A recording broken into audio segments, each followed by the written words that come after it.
It's all about humanity. Hello everyone, कैसे हैं सब आप। आई होप आप सब अच्छे होगे, मस्त होगे और खुश होगे। मैं आपका होस्ट डॉक्टर मनीष सोनोने स्वागत करता हूँ आपका अपना चैनल जिसका नाम है ऑल अबाउट लॉ। दोस्तों, आज हम डिस्कस करेंगे critical estimate of working of the mayor's court from 1726 to 1753। जैसे पिछले वीडियो में हमने देखा चार्टर ऑफ 1726 और उसके कॉन्सिक्वेंसेस, तो उसी चार्टर के तहत जो तीनों प्रेसिडेंसी टाउन्स थे, बॉम्बे, मद्रास और कलकत्ता, उसमें मेयर्स कोर्ट और कारपोरेशन एस्टेब्लिशमेंट करने के राइट्स दिए थे। और जो अपील जो था वो भी प्रिवी काउंसिल को भेजने के प्रोविजंस उसमें बनाए गए थे। चार्टर ऑफ 1753 आया फिर बाद में, उसमें कुछ रिफॉर्म्स इंट्रोड्यूस किए। Criticism of the charter, abolition of the mayor's court, appraisal of the mayor's court और द कोर्ट्स ऑफ रिक्वेस्ट और स्मॉल कॉजेस कोर्ट। तो ये 5-6 पॉइंट हम आज देखेंगे। So critical estimate of working of charter of 1726 to 1753, तो इसका एक क्रिटिकल एस्टिमेट देखेंगे हम। सो फर्स्ट है एप्लीकेशन ऑफ इंग्लिश लॉ। जैसे मैंने कहा कि चार्टर ऑफ 1726 के तहत एक सेकंड अपील का प्रोविज़न बनाया गया, जिसमें जो अपील जो थे मोर देन 1000 पैगोडाज, वो सारे अपील्स जो थे वो प्रिवी काउंसिल यानी कि किंग इन काउंसिल के पास जाते थे। तो ये एक प्रोविज़न था। और दूसरा जो इंग्लिश कॉमन लॉ और स्टैट्यूटरी लॉज थे, वो भी इस चार्टर के तहत इंट्रोड्यूस इंडिया में करने के एक एफर्ट्स बनाए गए। सो मेयर और अल्डरमैन जो थे वो presided over the mayor's court were either senior servants of the company और डिपेंडेंट ऑफ द कंपनी। जो मेयर जो थे और अल्डरमैन जो थे वो कंपनी के सर्वेंट्स थे और सीनियर सर्वेंट्स भी थे। And they had neither any regular legal training, उनको कुछ भी लीगल ट्रेनिंग नहीं था और उनको कुछ भी लीगल नॉलेज नहीं था। तो जैसे मैंने कहा कि वो एक मर्चेंट थे और उनको ही जो कोर्ट्स में, मेयर्स कोर्ट हो या चौल्ट्री कोर्ट हो, वहाँ पे जजेस का रोल दिया जाता था। So in many cases at Bombay, Calcutta and Madras, instead of smooth working of these two wings, executive and judiciary, their relations became strained in each presidency towns. तो एडमिनिस्ट्रेशन ऑफ जस्टिस का काम जो था, working जो था, वो smooth होने के बजाय जो जुडिशरी और एग्जीक्यूटिव था, एग्जीक्यूटिव मतलब गवर्नर काउंसिल और जुडिशरी मतलब ये मेयर्स कोर्ट के जो लोग थे, उनके बीच में बहुत सा तनाव और बहुत से कॉन्फ्लिक्ट्स उस समय हुए थे। अब कॉन्फ्लिक्ट अबाउट जुरिस्डिक्शन, तो एक शिम्पी वाला केस जो है, शिम्पीज केस, इसको हम देखते हैं। इस केस में क्या हुआ, एक Hindu woman of Shimpi caste changed her religion and became Roman Catholic. She had a son of 12 years। उसने अपना रिलीजन चेंज करके रोमन कैथोलिक हो गई। उसको एक 12 साल का लड़का भी था। So after her conversion he left her and decided to stay with his Hindu relatives. उस कन्वर्जन के बाद उस लड़के ने उस माँ को छोड़ दिया और उसके जो रिलेटिव्स थे उसके पास वो चला गया। उस मदर ने मेयर्स कोर्ट में सूट फाइल किया रिलेटिव्स के अगेंस्ट दैट उस रिलेटिव्स ने उसके सन को अनलॉफुली डिटेन किया है। मेयर्स कोर्ट ने ऑर्डर्स किए रिलेटिव्स को कि उस सन को उस मदर के पास भेज दिया जाए। The heads of the caste filed complaint to Governor Cowan and held that Mayor's Court was not authorized to exercise its jurisdiction over religious matters. तो हेड ऑफ द कास्ट जो थे, वो जाति के प्रमुख लोग जो थे, उसने कोवन जो था गवर्नर, उसके पास एक एप्लीकेशन दिया और कोवन ने एक ऑर्डर दिया कि मेयर्स कोर्ट को रिलीजियस मैटर्स में कोई भी इंटरफेयर करने के राइट्स नहीं है। Court strongly protested against the stand taken by the council. Court को ये बात अच्छी नहीं लगी और कोर्ट को पूरा पता था कि ये रिलीजियस मैटर नहीं था, बल्कि इनहेरिटेंस और प्रॉपर्टी का मैटर था और कोर्ट को इसके पूरे राइट्स थे। तो एक अच्छा एग्जाम्पल था जिसमें जुडिशियरी और एग्जीक्यूटिव के बीच में कैसे तनाव पैदा हुआ, ये हम देख सकते हैं। Political changes in Madras 1746 to 1749। अब पॉलिटिकल चेंजेस क्या हुए। 14 सितंबर 1746 को the French captured the city of Madras. The victory of the French brought Madras under the temporary rule of Pondicherry. तो फ्रेंच ने मद्रास के ऊपर कब्जा किया and it gave a death blow to the mayor's court at Madras. In 1749, the city of Madras was recaptured by the English from the French. तो तब तक Myers court को एक बड़ा नुकसान हुआ, लेकिन फिर से 1749 में इंग्लिश लोगों ने फ्रेंच लोगों से इसको रिकैप्चर किया. And company realized the necessity of a suitable judicial machinery at Madras, and the mayor's court was re-established at Madras by a charter of George II in 1753. तो कंपनी के लोगों को और बाकी लोगों को भी ये रियलाइजेशन हुआ कि मेयर्स कोर्ट की ज़रूरत है. तो जॉर्ज सेकंड ने जो चार्टर दिया 1753 में, उसके तहत फिर से मेयर्स कोर्ट शुरुआत हुई. अब चार्टर ऑफ 1753, उसमें क्या रिफॉर्म्स लाए गए. ये जॉर्ज सेकंड ने जो चार्टर दिया था उसके तहत reestablish the mayor's court at Madras, Calcutta and Bombay, तीनों प्रेसिडेंसी टाउन्स में. Introduce some reforms in the charter of 1726. तो 1726 में जो ड्रॉबैक्स थे उसमें कुछ रिफॉर्म्स लाए गए. It excluded from the jurisdiction of the court all suit and actions between natives only, and action should be determined amongst themselves unless both parties submitted them to the determination of the mayor's court. जो jurisdiction जो था native people का mayor's court के पास था, उसको निकाला गया, और अभी जो नेटिव्स थे वो आपस में ही एक डिसाइड कर सकेंगे कि अब वो मैटर किसके पास भेजना है.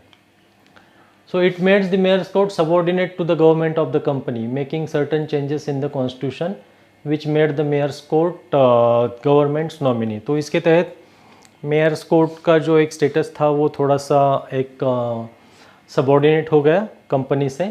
And it also provided that the mayor's court was empower to hear suits against the mayors and alderman. अब मेयर और अल्डरमैन के अगेंस्ट भी सूट फाइल किए जाएंगे. ये एक नया रिफॉर्म था चार्टर ऑफ 1753 के तहत. The mayor's court was authorize to hear and decide cases against the company. In such cases the government was required to defend its case with the aid of its legal expert.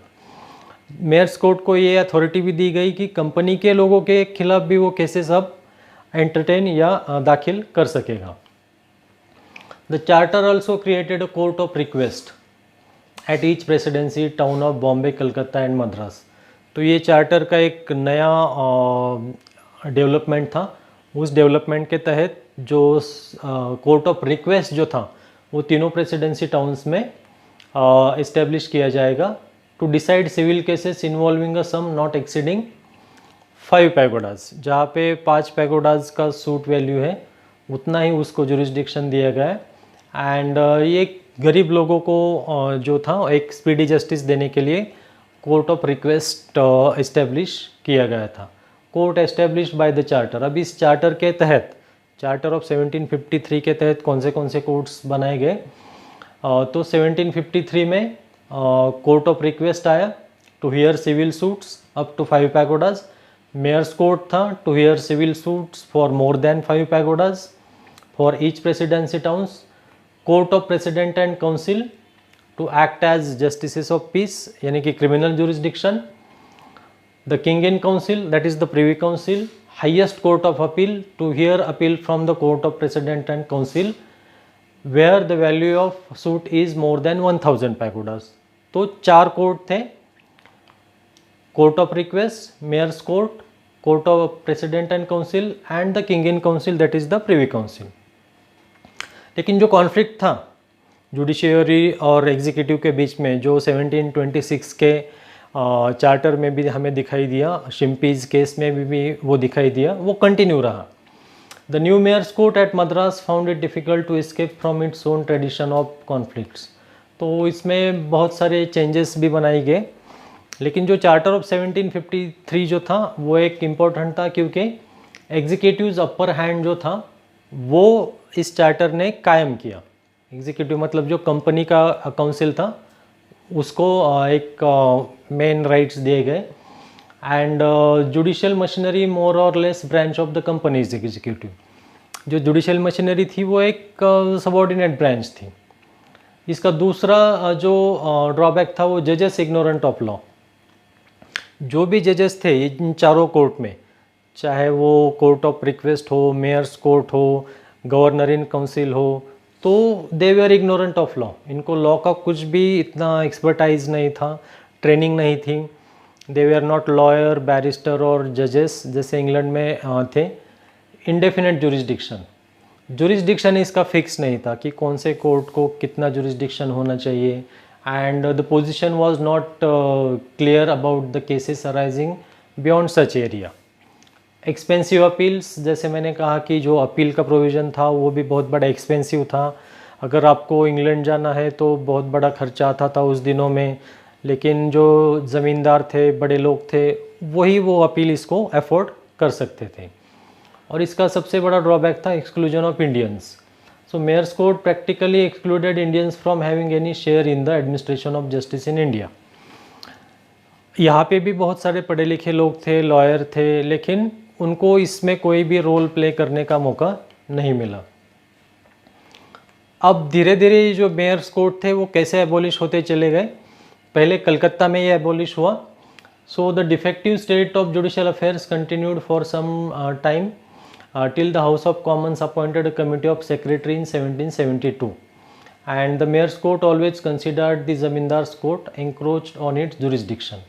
तो इसको एक ज़मींदार का court कहते थे, पहचानते थे, इसलिए उसको 1772 में एक कमेटी बनाई गई और इसको एबॉलिश किया गया।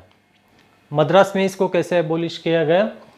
Mayor's court continue to function until 1797। Madras में 1797 तक फंक्शनिंग में था। Charter of 1753 provided that in matters between natives the jurisdiction of the mayor's court depended on their submission. तो फाइनली जो था फोर्ट सेंट जॉर्ज से जो कंपनी चलती थी, that was not skilled in law. जैसे मैंने कहा, वो जो लोग थे वो एक्सपर्ट नहीं थे, स्किल्ड नहीं थे। तो मद्रास में भी ये एबॉलिश हुआ 1798 में। ये मद्रास में एबॉलिश हुआ और इसकी जगह recorder's court was establish in its place. Bombay में ये कब एबॉलिश हुआ? Mayor's court was abolished in 1798। जब मद्रास में एबॉलिश हुआ, in the same year Bombay में भी ये एबॉलिश हुआ और उसी जगह recorder's court was establish in its place. The mayor's court function for nearly 70 years. लेकिन मेयर्स कोर्ट का बहुत बड़ा रोल है दोस्तों एडमिनिस्ट्रेशन ऑफ जस्टिस में, क्योंकि मेयर्स कोर्ट को बहुत एक अच्छा जुरिस्डिक्शन था। मेयर्स थे, एल्डरमैन थे, बर्गजीज थे। हाँ, इसमें कुछ ड्रॉबैक्स भी थे, लेकिन मेयर्स कोर्ट का काम हम निगलेक्ट नहीं कर सकते थे। With all their shortcomings the mayor's court were much better than the courts existing prior to them. They did constitute important links in the chain of the evolutionary process of the Indian judiciary. तो एक Indian judiciary में इसका बहुत बड़ा contribution है।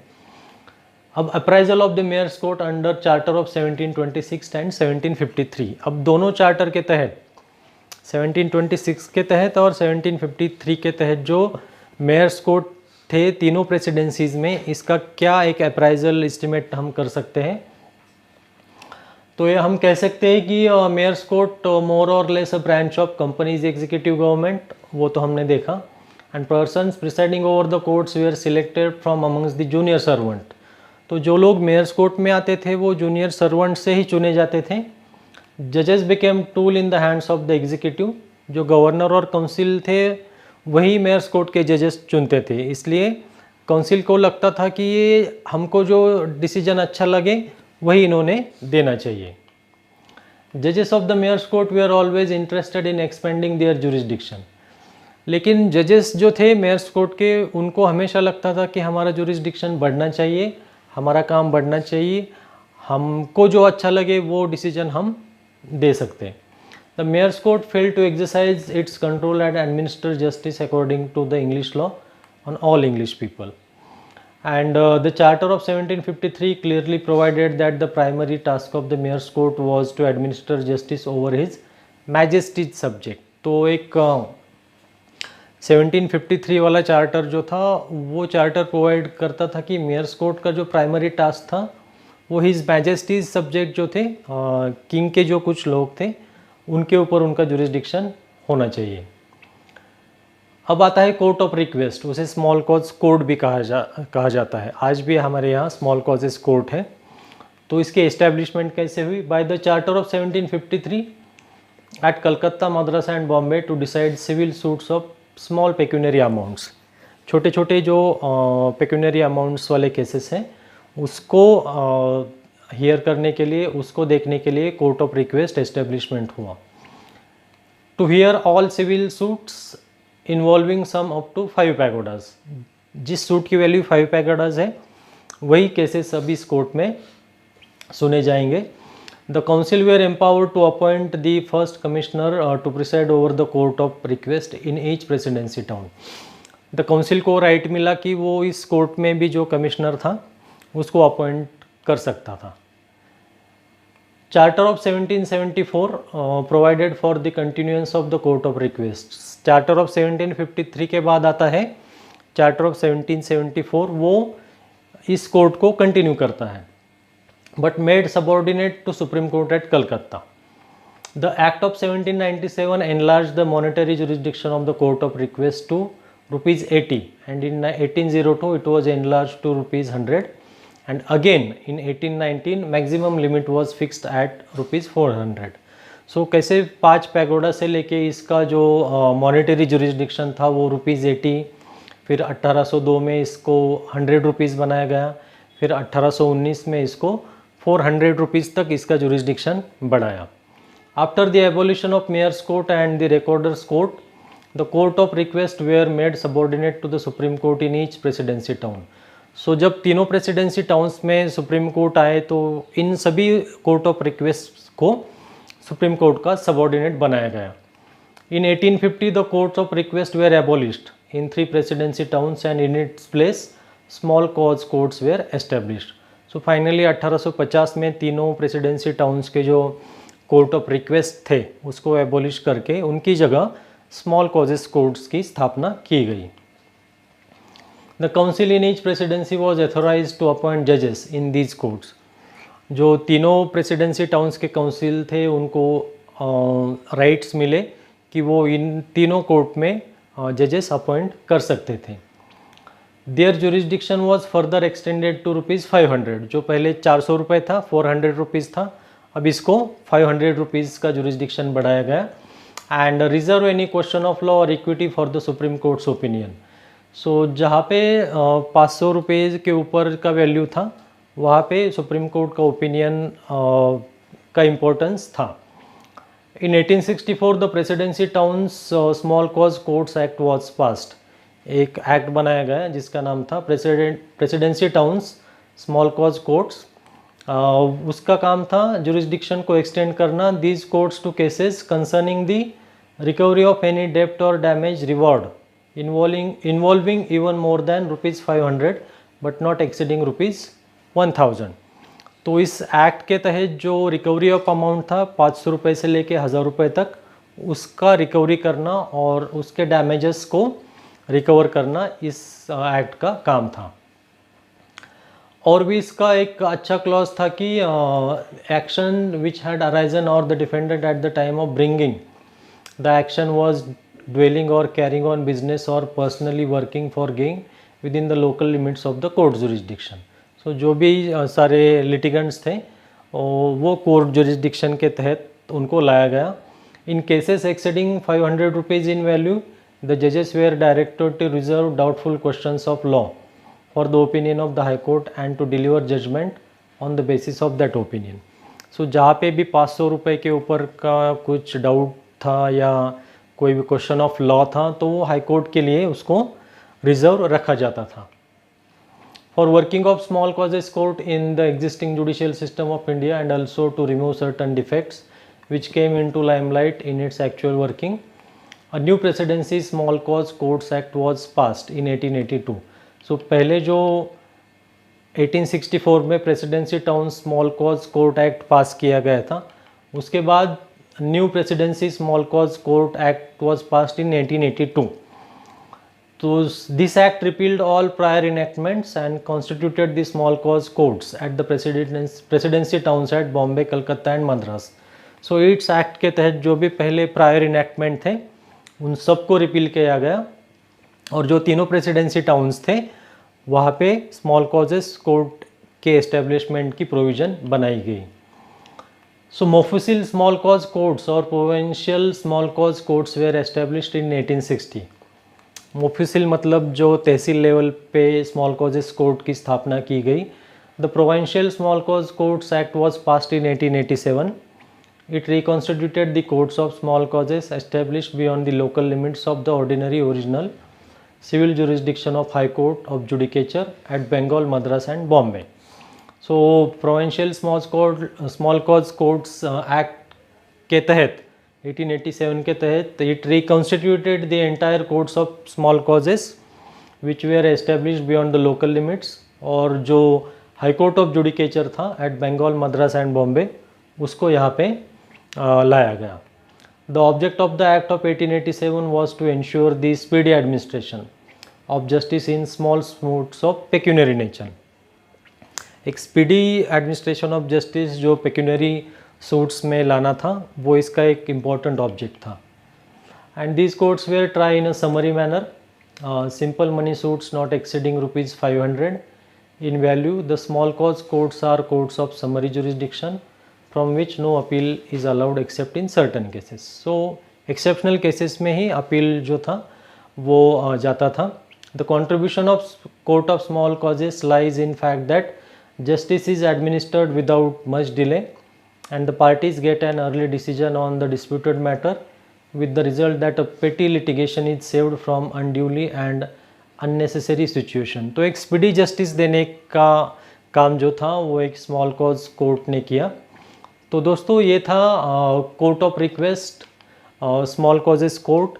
कैसे charter of 1726 के बाद चार्टर ऑफ 1753 आया, फिर मेयर्स कोर्ट एबॉलिश हुए, फिर कोर्ट ऑफ रिक्वेस्ट आए, फिर कोर्ट ऑफ रिक्वेस्ट की जगह स्मॉल कॉजेस कोर्ट आए। सो तीनों जगह जो था, तीनों प्रेसिडेंसी टाउन्स में कैसे डेवलपमेंट हुए ये वीडियो में हमने देखें। अगर ये वीडियो मेरा आपको पसंद आता है तो ज़्यादा से ज़्यादा इसे लाइक कीजिए, शेयर कीजिए, कमेंट कीजिए और दोस्तों इसको सब्सक्राइब करना ना भूलिए। तो मिलते हैं अगले वीडियो में एक नए टॉपिक के साथ। तब तक अपना ख्याल रखिए। Take care, good bye.